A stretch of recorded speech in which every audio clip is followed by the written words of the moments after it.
இப்போ நான் எடுத்துகிட்டு போகிற லஞ்ச் என்னென்னு பார்ப்போமா? 1 செகண்ட். இது ரெண்டும் ரைஸுங்க. இது ரெண்டுமே ரைஸு.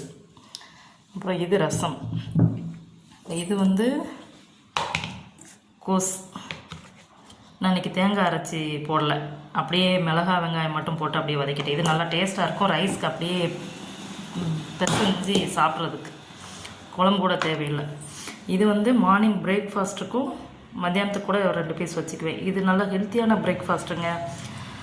குழந்தைங்கள் கூட காலையில் அவங்க வேறு எதுவும் சாப்பிட மாட்டேன்றாங்கன்னா அழகாக ஒரு 2 முட்டையை ஊற்றி வெறும் ஆனியன் பெப்பர் மட்டும் போடுங்க. சின்ன பசங்களுக்கு வந்து மிளகா போட வேண்டாம், பெப்பர் மட்டும் போட்டு சால்ட்டு போட்டு கொடுத்திங்கன்னா சூப்பராக இருக்குங்க. அழகாக சாப்பிட்ருவாங்க. அது முட்டை பணியாரம் அப்படின்னு சொல்லிட்டு ஜம்முன்னு 4 சாப்பிட்டு போயிடுவாங்க. இது ஹெல்த்தி பிரேக்ஃபாஸ்ட்டுங்க. நல்ல எனர்ஜி கொடுக்கும் பசங்களுக்கு. ஹெல்த்தியான பிரேக்ஃபாஸ்ட். ஓகே, பாய்.